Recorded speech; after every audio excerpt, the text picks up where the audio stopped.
Welcome, everyone. So we have an incredible panel here of a lot more female legends here on stage. We'll start with Rajkumari ma'am, with you.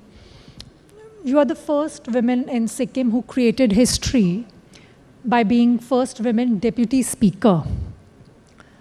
So can you talk to us about, Sikkim is quite forward-looking when it comes to gender roles. So can you talk to us about, the state of women in the state, the role of women in the state, and how they are being empowered to take on more leadership roles in public? Thank you so much.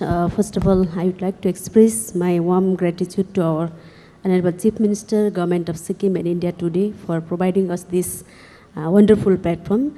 This platform itself is a great example of human empowerment of our state. Yes, indeed, it is indeed. This is a great pride and great responsibility to have been as a first woman deputy speaker in Sikkim Legislative Assembly. और मैं ये कहना चाहती हूँ कि सिर्फ personal achievements नहीं है, सिर्फ राजकुमारी थापा के अचीवमेंट्स नहीं है, और ये है reflection of our honourable chief minister's progressive visions, जिसके तहत आज सिक्किम के सभी बेटियों के लिए, बहनों के लिए और माताओं के लिए ये एक ग्रेट अपॉर्चुनिटी है। ये प्रोग्रेसिव विजन के तहत आज सिक्किम में पॉलिटिक्स में भी हमारे बहन, हमारे महिलाओं आगे बढ़ रही है, और इसके साथ साथ सिक्किम में एक ऐसा माहौल है जहाँ पर महिला होने से कोई पीछे रहना नहीं पड़ता है। एक उन्नतशील और विकासशील एनवायरनमेंट थ्रू डायनेमिक लीडरशिप के कारण से ये बना हुआ है, और सिर्फ वर्ड में नहीं, सिक्किम हमारे राज्य में महिलाओं को सिर्फ वर्ड में नहीं लेकिन एक्शन में through concrete policies and action के तहत आज सिक्किम के महिलाओं को विभिन्न क्षेत्रों में इतना ज़्यादा अपॉर्चुनिटी मिल रहा है, जिसके कारण हमें देखने को मिलता है कि growing of women representation in different sectors like administration, politics, educations and in entrepreneurship. इसमें हम यहाँ पर बताना चाहते कि आज सिक्किम में जो हेड ऑफ द डिपार्टमेंट है उसमें 50% हमारा वुमेन्स लीड कर रहे हैं, 42 में 21 हमारा वुमेन है। इसी तरह से वुमेन एंटरप्रेन्योरशिप में इस 5 साल में मोर देन 56% अभी हमारा बेटी और बहनों वुमेन एंटरप्रेन्योरशिप में आगे बढ़ रहे हैं।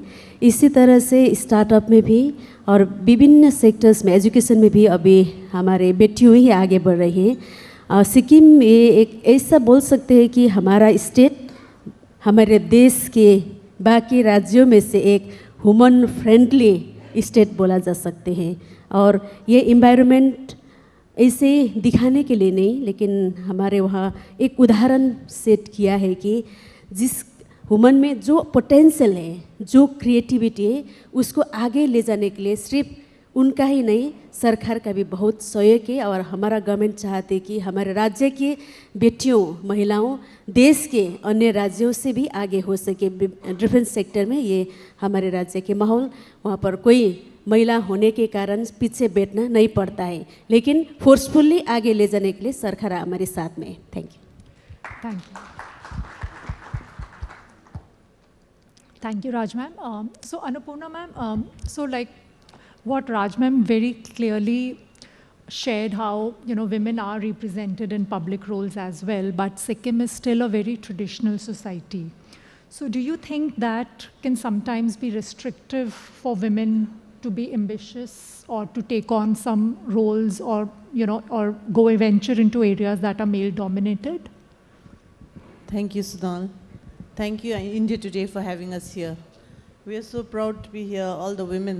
Actually, like ma'am was saying, let me add to the statistics.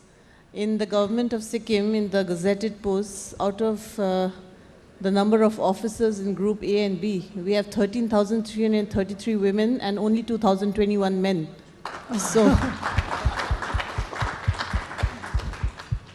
So yeah, so We are a part of society, and yes, we are a traditional society. But luckily, our tradition does not say that women cannot be ambitious. So we can have ambitions, and I think we are succeeding. So that's truly a role model that one needs to emulate. Certainly a lot of other states as well. Moving on, we have two entrepreneurs. So, Rinzing, we'll start with you. Can you give us an overview about, I mean, a lot was said in the earlier session about the, the landscape for MSMEs and startups in the state. But from your perspective, as a women entrepreneur, how do you see the opportunities for you that are there in Sikkim? And how do you see it has evolved in the last 30, 40 years? The entrepreneurial landscape, not just in Sikkim, overall has changed significantly in the last couple of years.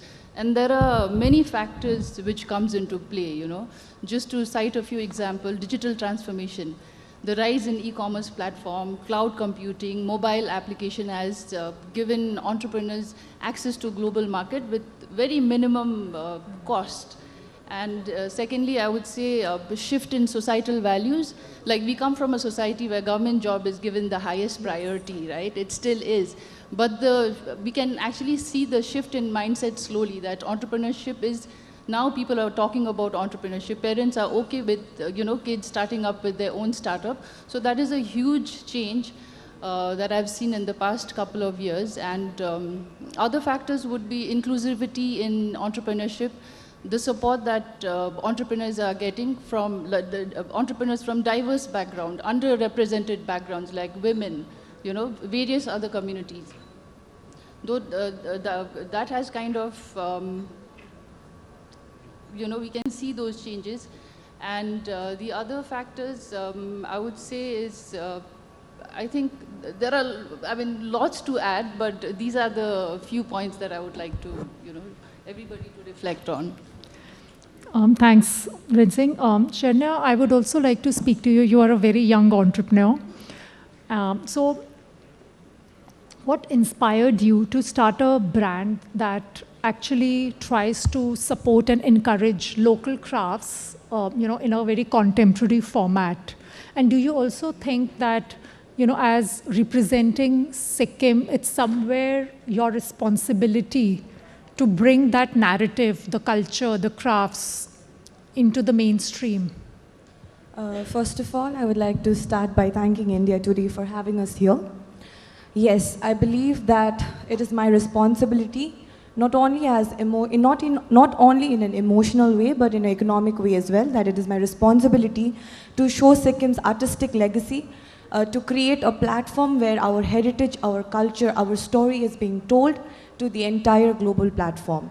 The reason why I started Palmu Handicrafts focusing on local artisans is because this cultural crafts in the market was untapped. This market was untapped, and the artisans who are dedicated to this craft was neglected because they were not given the platform to sustain their livelihood.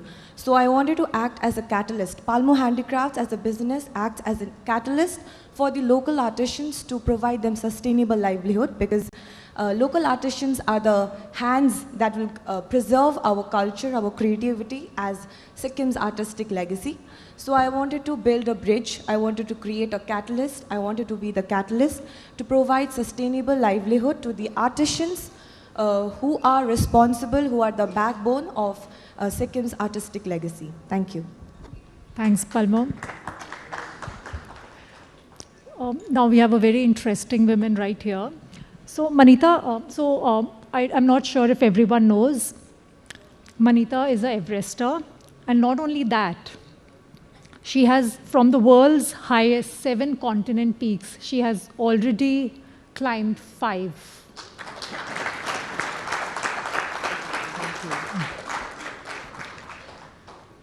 So Manita, literally, you have climbed 5 summits, metaphorically and literally.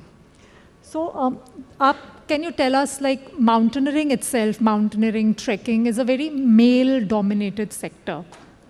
So what led you to आप mountaineering में कैसे आए, आपकी journey कैसे शुरू हुई, and आपको encouragement support family से मिला, स्टेट से मिला, कोई इंस्टीट्यूशन से मिला, थोड़ा आप हमें उस बारे में बताएंगे? Thank you. First of all, mountains know no gender.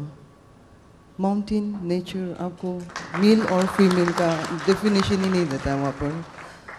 आपको मेल हो या फीमेल, आपके पास बराबर का क्षमता होना चाहिए ऊपर जाने के लिए. एज इफ अभी फुटबॉल का बात हो रहा था, तो मुझे लगता है कि वहाँ पर भी सेम है, मगर माउंटेन्स में जेंडर में डिफाइन नहीं होता है कि आप मेल हो आप आगे आ जाओ, ऐसे वाला नहीं होता है. आपको ज़्यादा प्रायोरिटीज़ मिलेगा, आप डोमिनेट करो लड़कियों को, ऐसा कुछ भी नहीं मिलेगा. तो you're welcome, mountains welcome you all. तो मेरा जर्नी जब मैं क्लास 9 में थी तब मेरा जर्नी स्टार्ट हुआ. एनएसएस से ट्रेनिंग दिया था, तो मैंने वहाँ पर ज्वाइन किया था. सो लेटर ऑन मैंने तब डिसाइड कर लिया था कि आफ्टर 9 जब मैंने बेसिक कंप्लीट किया, तो आई डिसाइडेड कि ये तो मेरा टाइप का कुछ नहीं है. फिर आफ्टर लेटर ऑन मैं बढ़ती गई और मेरा थोड़ा दिमाग खुलता गया. तो आई रियलाइज़ कि मुझे कुछ डिफरेंट करना है, क्योंकि सब तो डॉक्टर्स बनता है, इंजीनियर्स बनता है, everybody go for NDA officer, footballer, ना, सो मेनी थिंग्स. तो मुझे घर में भी मेरा बैकग्राउंड भी ऐसा ही है. I am my mother is Sherpa, no, that is why I think मेरा वो हो गया, खून में आ गया कि I want to do different. तो आई थॉट मैं क्या करूँ. तो एक दिन ऐसे मैं देख रही थी, तो आई रियलाइज़ कि मैंने कोर्स किया है, बेसिक कोर्स. आफ्टर दैट मैंने वहाँ पर सर्च किया कि क्या क्या होता है. मुझे लगा था कि सिर्फ कोर्स करना है, मगर स्कूल में जैसे पढ़ना होता है ऐसे पढ़ना होता है. वहाँ पर भी पास भी होता है, वहाँ पर फेल भी होता है. फेल हुआ तो आप वहीं पर रह जाओगे, बेसिक की यहीं पर, और पास हुआ तो आप एडवांस में चले जाओगे. फिर एडवांस में भी सेम थिंग, आप क्लास 10 12 पास करते हो ना, same thing goes on mountaineering courses. So ऐसे ऐसे करती जब मैं गई, तो आई रियलाइज़ कि अभी मुझे क्लाइंब करना है माउंटेन. ऐसे आपको बेसिक में भी थोड़ा हाइट गेन करवाते हैं, एडवांस में भी करवाते हैं, मगर मुझे लगा कि अभी मुझे 6000 करना चाहिए. तो सबसे पहले मेरा है तेंजिंग खांग, वेस्ट सिक्किम में जो है, हम लोग के गोचिला के पास, वो मैंने क्लाइंब किया with the team of our tourism department. जब हम लोग का फर्स्ट सिलेक्शन हुआ था 2012 में, तब मैंने तेंजिंग खांग क्लाइंब किया. उसके बाद आई रियलाइज, ओ या आई can do it more than this, मैं कर सकती हूँ. 6100 में आराम से कर सकती हूँ. तो oh god, I can do it. So उसके बाद मैंने करती गई. इतना ओवर कॉन्फिडेंट भी नहीं होना होता है. फिर मैं 6000 से 8000 नहीं मार सकती. फिर 6500 7000 करते करते मैं गई. तो बहुत सा डिफ़िकल्टीज़ आया मुझे इन बिटवीन. इतना ज़्यादा मैंने कभी प्रेशर हैंडल नहीं किया था, मगर मैंने वहाँ पर, जैसे हम लोग के यहाँ पर जनरल लाइफ में तो हम लोग ऐसे बहुत से फेसेस करते हैं ना, तो माउंटेन में भी सेम है. मगर वहाँ पर क्या सिखाते हैं ना आपको कि टीम वर्क, प्रॉब्लम सॉल्व कैसे करते हैं, लीडरशिप कैसे करना है. तो वो जहाँ पर मैंने माउंटेन में सीखा था, मैंने जनरल लाइफ में भी वही अप्लाई किया. तो वो लाइन से मैं क्रॉस हो गई. And then in 2021 I selected for the Everest. और एवरेस्ट करने के बाद, अभी एवरेस्ट का कहानी लंबा हो जाएगा आपको, तो I am going on next. And then after that in 2021 I climb Everest. एंड 22 में आपने जैसे पूछा कि आपको किस चीज़ से I am encouraging my self, तो मुझे लगा 2022 में मुझे जब गवर्नमेंट ऑफ सिक्किम ने सिक्किम रत्न से नवाजा, तो I feel so prestigious myself कि Sikkim Ratna is the highest civilian award of Sikkim, no.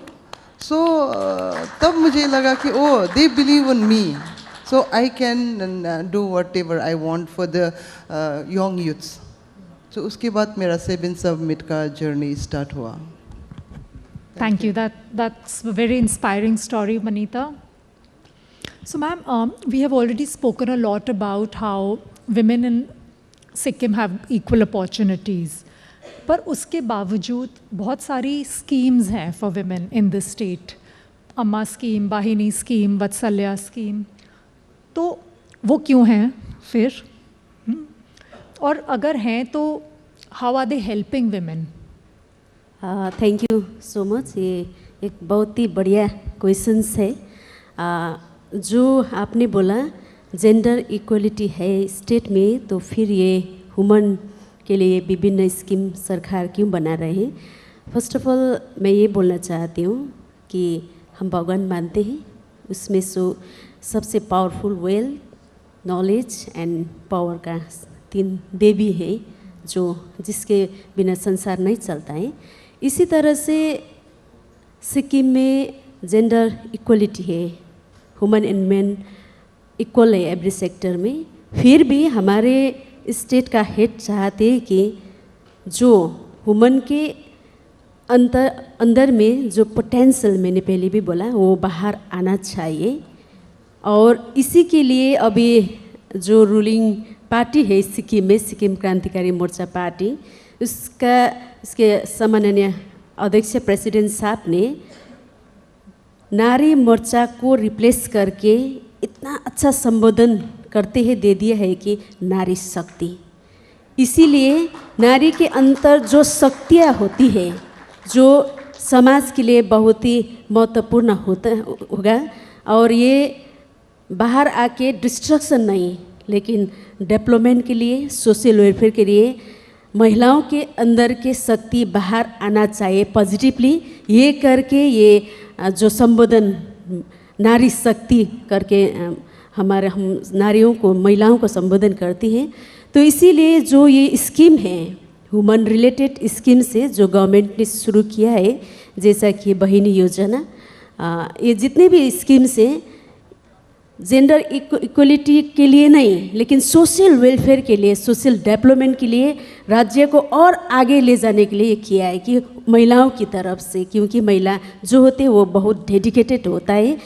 इसलिए ये जो बहिनी स्कीम है, ये स्कीम 2019-20 से स्टार्ट हुआ है। इसमें शायद हमारे राज्य ही फर्स्ट राज्य है ये स्कीम शुरू करने वाले, क्योंकि हमारे बेटियों के लिए जिसकी आर्थिक स्थिति कमज़ोर होता है, इसके जब ये मेंस्ट्रुएशन का टाइम होता है तो बहुत ही दिक्कत और बहुत ही प्रॉब्लम्स फेस करना पड़ता है स्कूल में। तो इसीलिए क्लास 6 से लेके कॉलेज तक अभी free sanitary vending machines install किया है, जहाँ से जो बच्चे, जो लड़कियाँ स्कूल जाती है उसके लिए सोचना नहीं पड़ता है, वो फ्रीली स्कूल जा सकते हैं ये टाइम में भी। और मोर देन 18,000 स्टूडेंट्स इसका लाभ, गर्ल्स स्टूडेंट्स इसका लाभ उठा रहे हैं अभी तक। इसके साथ ही में जो आमा स्कीम है, जो BPL वुमन, मैरिड वुमन, जो 40 ईयर्स टू 60 ईयर्स की वुमन के लिए ये स्कीम है। पर ईयर 40,000 महिलाओं के जो 40 ईयर्स से 60 ईयर्स BPL फैमिली के वुमन है जो गवर्नमेंट सर्विस नहीं करते, उसके लिए ये डायरेक्टली एनुअली 40,000 उनके अकाउंट में सरकार डिपॉजिट कर देते हैं।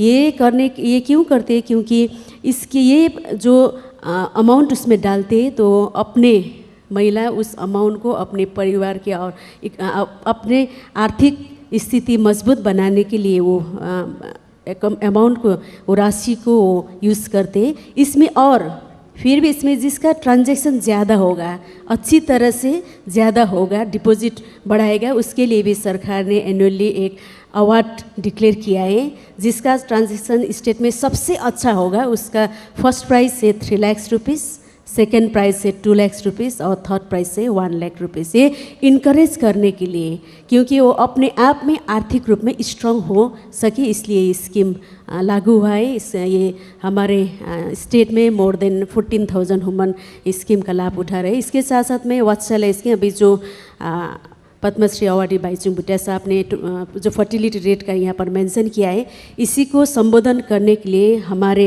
राज्य सरकार ने 2021 से वत्सल्या स्कीम करके शुरू किया है, जो IVF ट्रीटमेंट के लिए ₹3 लाख गवर्नमेंट की तरफ से प्रोवाइड करते हैं, जिसके कारण अभी मोर देन 280 कपल ने इसका फ़ायदा उठाया है। और हम ये एक सिर्फ फर्टिलिटी रेट बढ़ाने के लिए नहीं है, ये एक माताओं को, माता होने का मदर होने का ये जो प्राउड मोमेंट है इसके लिए भी है, जिसका शादी के बाद भी जो कपल का बच्चा नहीं होता है वो सबसे संसार में सबसे ज़्यादा दुखी होता है।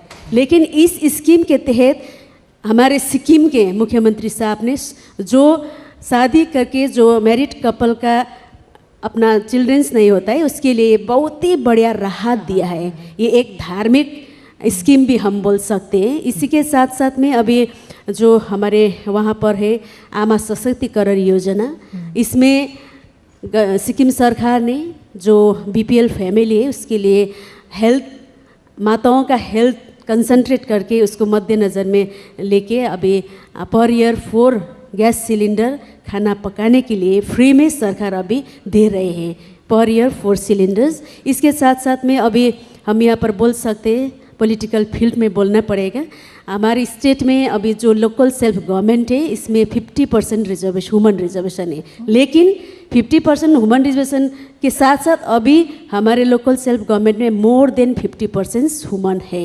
जैसे कि उदाहरण के रूप में हम बोल सकते हैं, हमारे वहाँ पर 6 डिस्ट्रिक्ट है, 6 जिला है, उसमें जिला पंचायत अध्यक्ष और उपाध्यक्ष करके टोटल 12 नंबर्स होता है। उसमें देखने से 50% होने से तो 50-50 होना चाहिए था मेल और फीमेल, इसमें हमारा 60% है क्योंकि 7 वुमन है, अध्यक्ष और उपाध्यक्ष एक पोस्ट में 7 नंबर्स फीमेल का है। तो इसमें हमारा जो ग्रास रूट लेवल का पॉलिटिक्स से जो अपने गांव राज्य के लिए और राष्ट्र के लिए सुंदर और विकसित राज्य बनाते हैं उसमें अपना ये रोल निभा रहे हैं। इसके साथ साथ अभी गवर्नमेंट ने डिक्लेयर किया है जो पुलिस पर्सनल में रिक्रूटमेंट होता है इसमें वुमन को 50% रिजर्वेशन देने के लिए ऑलरेडी अनाउंस किया है। इसका पॉलिसी बना के गवर्नमेंट दे देंगे। इसमें ये करने से भी जो हमारे राज्य में वुमेन सेफ है, बेटी भी सेफ है, माँ भी सेफ है, बहन भी सेफ है, लेकिन फिर भी और स्ट्रॉन्ग दूसरों को भी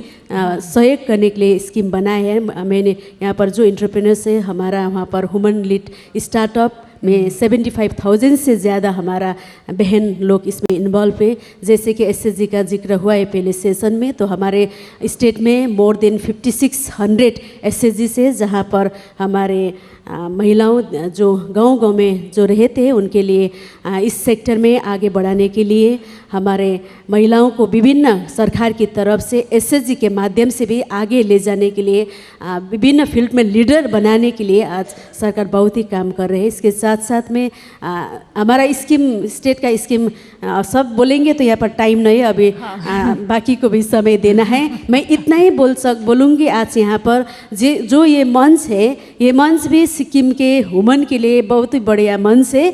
और सिक्किम में हमारे सरकार चाहते हैं, मैं पहले फिर भी बोलना चाहती हूँ कि सिक्किम की बेटियाँ किसी राज्य से, किसी देश से, किसी अंतर्राष्ट्रीय से कम नहीं होना चाहिए। इसीलिए मनीता जैसे बेटियाँ दे दिया है और ये 2 एंटरप्रेन्योर से ऐसे कईयों बेटियों को आगे ले जाने के लिए, जन्म देने के लिए सरकार अभी हमारे साथ में। तो हमें लगता है, मुझे विश्वास है और हिस्ट्री हम हमारे देश में बनाएंगे। Thank you so much. Thank you.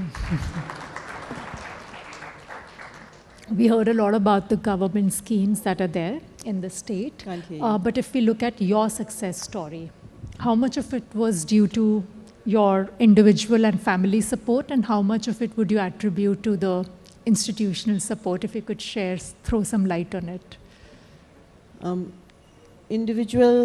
My individual success story, yes. Family support is a major role. Okay. And I don't think in Sikkim there's such a problem as like, you're a girl, you stay back and you don't study and don't do this because you have to look after the kitchen and your family. No, they give us an equal opportunity. I think that's why there are so many of us over here today. And like I told you, the statistics also show that. So, yeah, I was a mother when I sat for my exams, and I had just delivered my second child. So, yeah, but my family was very supportive. And they still are, because we have to travel a lot in our field. We don't have any fixed timings. So my family is very supportive. And my children are there for me always. So that is also counts for a lot. And as for the institution, yes, since we are more women in the institution now, in the higher hierarchy now, I think we support each other, and the men are also very supportive of us. So there are individual cases of harassment, and it's not that there are no cases. There are cases, there are police cases, but those are individual cases. And that is, I think, up to that individual. And society does not look at them, in a proper way. The society helps the weaker person who was oppressed. So that counts a lot. Great, thank you, Annapurna ma'am. Rinzing, so I'm going to ask you two very short questions, and if we can just, because I know the time's up, we have not been able to finish 2 rounds. So yours was the first startup that actually got foreign direct investment to the state, right? We did. So what does it take for a young startup as yours to be that first one to be able to attract? What did you do differently that others couldn't? And after that also, I would like you to also add a bit about, because yours is also an impact-led brand. And a lot of times investors have a very clear eye on profits. But for an impact-led brand, purpose is equally important, right?